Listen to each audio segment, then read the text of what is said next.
Madam अभी तो शुरू हुआ मामला, तो देखो कितने मुकदमे दर्ज होने वाले हैं। मकोका के केस में भी अरेस्ट करने वाली दिल्ली पुलिस है, उनका कहना है। जी सर, जो मकोका में आज पुलिस ने नरेश बालियान को अरेस्ट कर लिया है, पुलिस ने क्या कोर्ट में कहा?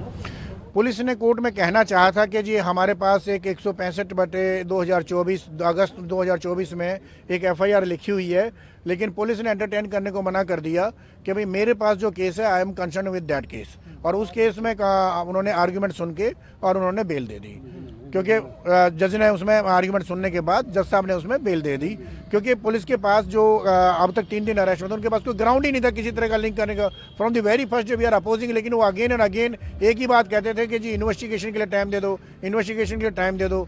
कोर्ट ने कल भी ये कहा था कि चलो फिर इन्वेस्टिगेशन के लिए एक मौका और दे देते हैं इनको, लेकिन उसके बावजूद भी ये कोई प्रोड्यूस नहीं कर पाए कि भाई नरेश बालियान किसी भी तरह से नंदू से या किसी गैंगस्टर से कनेक्टेड है।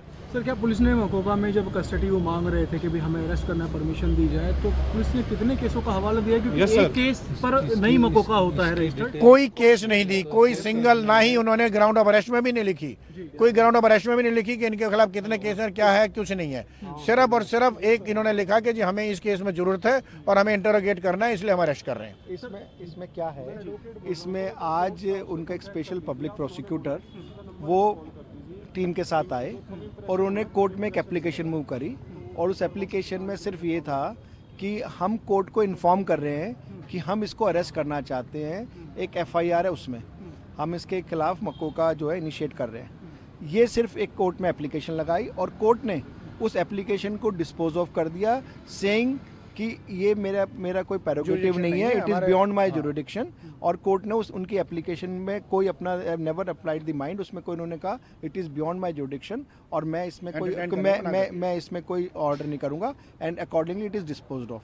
तो उन्होंने जो एप्लीकेशन लगाई उसमें कुछ भी नहीं था। और हमें भी, we are also the counsels of the accused Naresh Baliyan, हमें भी अभी तक ये इन्फॉर्मेशन नहीं दी इन्होंने कौन सी एफआईआर है। वो कोर्ट में हमने सुना तो आपको जैसे बता रहे, अदरवाइज हमें इन्होंने कोई डॉक्यूमेंट सर्व नहीं करा, हमें कोई पर्टिकुलर्स नहीं बताए, हमें ये नहीं बताया कितने मैटर्स में कितना क्या है। ये तो in fact it is something, everything is happening in the well, पर्दे के पीछे हो रहा है, किसी के पास कोई इन्फॉर्मेशन ही नहीं है। वहाँ पे कल जब ये पेश करेंगे, वहाँ पे अपना पीसी मांगेंगे या जो भी करेंगे, जब हम देखेंगे जब हमारे पास क्या आया क्या नहीं।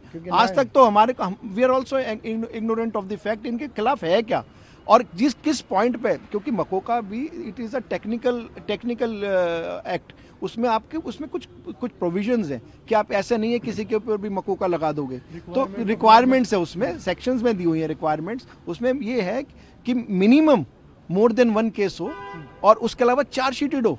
इनके खिलाफ तो कोई केस ही नहीं है, चार्जशीटेड ही नहीं है अभी वही। अब लेकिन हमारे को भी, हम भी we are fail to understand कि जिस आदमी मकोका लग नहीं सकता उसको मकोका में अरेस्ट कर रहे हैं। तो we are also in a state of shock कि क्या है। अभी तो हमारे पे एंग्जाइटी इस चीज को जानने की कि भाई ये किस तरीके से क्या चीज पैदा करके लाएंगे ताकि वो जो इनके अरेस्ट है उसको ये जस्टिफाई कर सके। अदरवाइज जस्टिफाई करने के लिए आज तक हमारे सामने कुछ नहीं आया, इनके पास कुछ है ही नहीं, कोर्ट के सामने भी कुछ नहीं है। सर, मैं जानना चाह रहा हूं कि जो एफआईआर जो इन्होंने पेश करी 165 पेश नहीं करी नंबर बताया, एफआईआर कब दर्ज हुई है? ये बता रहे हैं 4-5 महीने पहले, अगस्त 2024 में। और उसमें भी Naresh Baliyan is not named, उसके नरेश बालियान के खिलाफ उसमें भी कुछ नहीं है। यही हम भी जानना चाह रहे हैं कि हमारे खिलाफ कुछ है ही नहीं, तो आप कहां से क्या चीज ला रहे हो। एक्चुअली वीकेंड से आखिरी सवाल से पूछना चाहता हूं, क्योंकि मकोका जो है वो संगठित अपराध सिंडिकेट चलाने से संबंधित होता है, तो क्या पुलिस जो नरेश बालियान है, चुने हुए विधायक हैं, उनका नाम संगठित अपराध से जोड़कर उन्हें कस्टडी में रखना चाहती है? यही है, दिख ही रहा है, यही तो है। हमें बताया ना, उनको लगा उनके पास यहाँ पे they are standing on a wet flow, इनके पास कुछ भी नहीं आर्ग्यू करने के लिए, इनके पास कोई ग्राउंड नहीं है कि हमारी बिल को अपोज करे। इनफैक्ट इनके पास ग्राउंड ये भी नहीं था कि हमारी पीसी को भी हमने जो अपोज करा, इनके पास वो भी ग्राउंड नहीं था। अल्टीमेटली कोर्ट ने कहा ठीक है आप लेकर आओ, क्या ला रहे हो। इन्होंने 2 दिन का पीसी लिया, कुछ नहीं मिला हमारे खिलाफ, 1 दिन का फिर पीसी लिया, कुछ नहीं मिला। लेकिन इन 2-3 दिन में इन्होंने प्लानिंग कर ली। मैंने बताया ना, प्लानिंग और प्लॉटिंग चल रही है, और प्लॉटिंग और प्लानिंग करा के भाई how to keep in custody, वो दैट इज इंपॉर्टेंट। उस कस्टडी में रखने के लिए अभी एक और लिया है कि मकोका में आपको अरेस्ट कर रहे हैं, दैट इज ऑल। मकोका बड़ा एक सख्त कानून है, बहुत सख्त कानून है, बस सख्त कानून है। तो अब नरेश बालियान के लिए हिरासत से बाहर आना है, केस से बाहर आना, कितना मुश्किल होगा, कानूनी शिकंजा कितना? देखिए हमने सिर्फ एक ही बात है, हमें तो जुडिशरी में 100% फेथ है। वो आपने देखा, हमने यहाँ पे भी अपने पॉइंट्स रखे, आर्ग्यू करा, अपनी हर बात बताई, कोर्ट ने हमारी बात सुनी और हमें न्याय मिला। और यही फेथ हमें आगे भी रहेगा कि at the drop of the hat आप किसी पे मकोका नहीं लगा सकते। आपने लगाया है तो उनको कोर्ट को भी जस्टिफाई करना पड़ेगा, सेटिस्फाई करना पड़ेगा, और वहां पर हम अपोज भी करेंगे। जरूरी नहीं है कि उनके कहने से मकोका लग जाएगा, हो सकता है कोर्ट ही कह दे कि नहीं ये कैसे बनता है, ये प्रोविजंस आ दिया ना, तो ये जरूरी नहीं है उनके सिर्फ कहने मात्र से नहीं होगा। They have to satisfy the file, they have to satisfy the court also that what is और उसके बाद अगर उनको लगता है कोर्ट को और कुछ होता है then it will proceed further। आज तो सब एम्बिग्विटीज है। सर, जो पूरा मामला है उसमें कपिल सांगवान, एलियस नंदू का नाम आ रहा है, तो मकोका में भी क्या नंदू का ही नाम है जो क्राइम सिंडिकेट है? मैं कहता हूँ हम तो आपको पता है ना, वी आर इन डार्क, हमारे पास तो कुछ है ही नहीं अभी तक। ये एक FIR जिसमें 30 तारीख को अरेस्ट करा, इसमें भी हमारा कुछ नहीं था। इसमें भी हम कह रहे थे वी आर द विक्टिम्स, हम तो विक्टिम, हम तो खुद कंप्लेंट फाइल करिए कि भाई हम विक्टिम है, हमारे को खुद डर है, हमें पुलिस का प्रोटेक्शन दी गई है और हमें अरेस्ट कर लिया। तो it is something which is very ironical. कल जहां मकोका कोर्ट में पेश किया जाएगा तो आपकी कानूनी रणनीति क्या रहेगी विधायक के? हमारी कानूनी रणनीति एक ही है कि यहाँ पे the rule of law will prevail. ये कंट्री है, यहाँ पे डेमोक्रेसी है, द लॉ विल प्रिवेल। और अगर ये कोई भी इस तरीके का एलिगेशंस लगाते हैं, they have to pass to the scrutiny of the court, और वो जब स्क्रूटनी में आएगा the court will see to it, will also argue on it. और हमें 100% उम्मीद है कि वहाँ पर झूठ नहीं चलेगी। Will come with the flying colours. जैसे आज हम बाहर हंसते हुए आए, कल भी हम ऐसे हंसते हुए आपको बाहर we will challenge the grounds of arrest in the Makoka because there are some provision and the police has not followed the provision। जैसे अभी हमने बताया कि हम डार्क हैं, सच्ची बात तो है कि अभी तक पुलिस भी डार्क में है। पुलिस के पास भी कुछ नहीं है जो कहीं पाए कि भी किस तरह से क्या है। जो आपने अभी सवाल किया कि जी कौन सी FIR है, पुलिस को नहीं पता, हम पूछ रहे हैं उनको नहीं पता। इवन वी कैन से जैसे भी बताया प्लान और प्लांटेड चल रहा है, आज ले जाओ कल देखें कुछ बना देंगे, कहीं कोई FIR ला देंगे। ये तो ये है कि हर कदम पे नया इनको सोचना पड़ रहा है। FIR होती है वो कॉम्पिटेंट ऑफिसर के सैंक्शन के बाद होती है, जो जॉइंट CP होते हैं। जी, तो मकोका की FIR करना इतना आसान नहीं है, तो जो कानूनी शिकंजा बहुत टाइट है हमारे खिलाफ ऑलरेडी। वो मैं आपको बता रहा हूँ। वो अगस्त 2024 में जो नंदू गैंग के खिलाफ हुई थी वो FIR है, उसके अंदर वो कह रहे हैं नई FIR नहीं हुई है। 16 अगस्त 2024 को एक FIR हुई थी 165/24 AGS में, उसमें वो कह रहे हैं कि जी इसमें कनेक्टेड है, इसमें हमने इंटरोगेट करना है। मकोका अपने आप में कोई एक ऐसी चीज नहीं। FIR के रिलेशन में अब इनको अरेस्ट किया, अब इनको अरेस्ट कर रहे हैं क्योंकि इनको बेल हो गई, क्योंकि इनकी बेल हो गई इसलिए अरेस्ट किया है। और कल ये मैं बता रहा हूँ आपको, जैसे आज हम चैलेंज कर रहे थे, 3 दिन से ये चैलेंज कर रहे थे कि ग्राउंड ऑफ अरेस्ट इस केस में नहीं बनती, ऐसे ही उस केस में भी we will challenge the ground of arrest. How you can put a person behind the bar by saying that he is involved in Makoka by only mere saying? कहीं कोई प्रीवियस केस इनका हो, कहीं कोई previous involvement हो, कहीं previous उनके साथ लिंक हो, ओनली एन ऑडियो क्लिप जिसको आज तक जो मैंने बताया 2023 में सीज कर चुके हैं, आज टाइम्स नाउ से वो सीज कर चुके हैं, आज तक उन्होंने उसमें कहीं भी किसी तरह का लिंक आज तक नहीं प्रूव कर पाए। आज वो अगर इसमें बेल हो गई तो चलो मकोका में ले लो, क्योंकि किसी भी और कोई ऑफेंस बन रही मकोका में, हमें कुछ प्रूव करने की जरूरत नहीं। हम कह देंगे जी हमें अभी इनका एसोसिएशन देख रहे हैं, हम इनका फैसिलिटेशन देख रहे हैं कि ये गैंग को फैसिलिटेट कर रहे थे या हम ये कर रहे हैं। कहने को कुछ भी है, ओरली जो कुछ है सब ओरल है, everything is oral, not a single evidence as per law. And as per law this arrest is totally illegal and against the law. में क्या रहा, क्योंकि दोबारा से नरेश बालियान को गिरफ्तार कर लिया गया है। सर, जो नरेश बालियान है विधायक, उनको अब दिल्ली पुलिस ने मकोका में अरेस्ट कर लिया है। बहुत सारी कानूनी औपचारिकताएं हैं जो पूरी करनी पड़ती है, क्या कोई कानूनी औपचारिकता कोर्ट में आज पुलिस ने पूरी की? आप एक बात बताइए, किसी आदमी को अरेस्ट करने से पहले उसको या तो नोटिस दिया जाएगा, उसको इंटेरोगेट किया जाएगा, उससे सवाल जवाब किए जाएंगे। इस केस में जैसे ही बेल होती है ऑनरेबल कोर्ट ऑफ लॉ में, बेल जब आर्गूमेंट खत्म हो गई थी, we were waiting for the order, उससे पहले कोर्ट में ही उससे अरेस्ट मेमो साइन करा लेते हैं विदाउट एनी इंटेरोगेशन।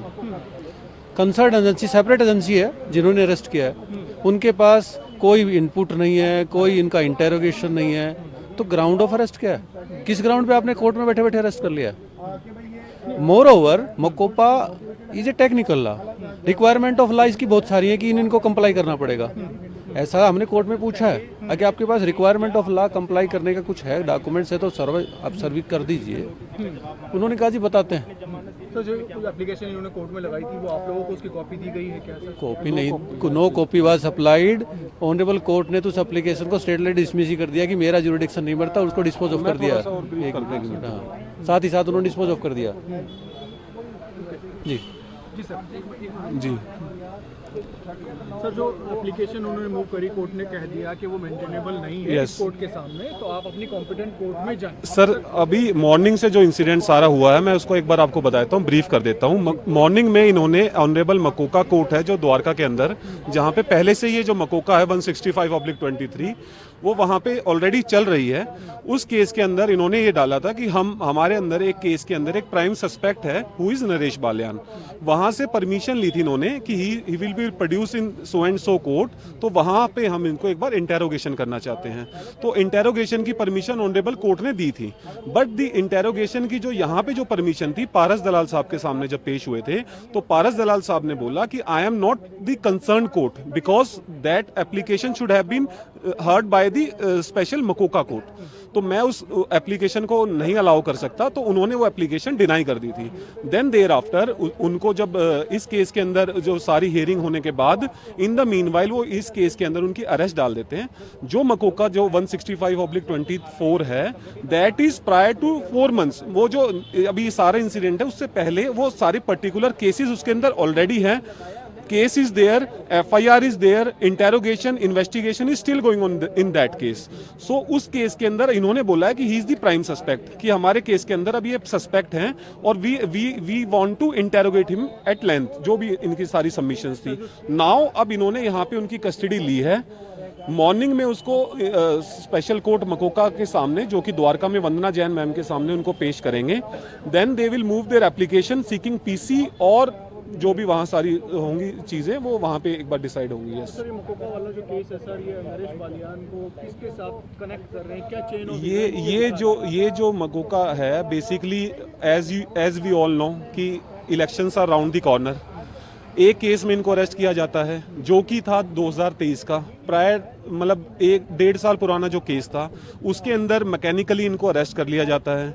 उस केस के अंदर इनको 3 दिन के लिए PC पे लिया जाता है। देन आज ऑनरेबल कोर्ट ने उनको बेल ग्रांट करी उस केस के अंदर। देन देयर आफ्टर उस केस के अंदर अभी जो दूसरी AGS क्राइम टीम आती है, अब इनको ये पता था कि इस केस के अंदर से ये निकल गया, तो दे हैव द ऑप्शन कि अगर इस केस में इसकी बेल होगी तो हमारे को इस दूसरे केस के अंदर रखना है। बिकॉज इनका पर्पस यही है कि नरेश बालियान जब तक इलेक्शंस नहीं हो जाते तब तक उनको हम कस्टडी में रखें, कंटिन्यूइंग कस्टडी के अंदर रखें। तो इनका जी कस्टडी के मामले पे मैं कहना चाहूँगा कि मकोका में तो 30 दिन तक का या उससे भी ज्यादा दिन तक मकोका के अंदर जो प्रोविजन है दैट इज जो PC रिमांड है that pertains to 30 days and 180 days is the time of chargesheet. 180 दिन के अंदर वो चार्जशीट फाइल कर सकते हैं।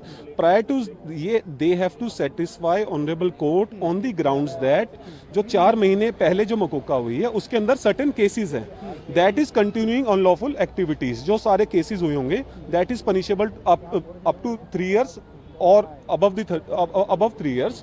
देन उसके बाद they have to satisfy the honourable court कि इनके अगेंस्ट कोई ऐसे इससे प्रायर कोई केस है जिसके बेसिस पे, because MCOCA itself is not a offence.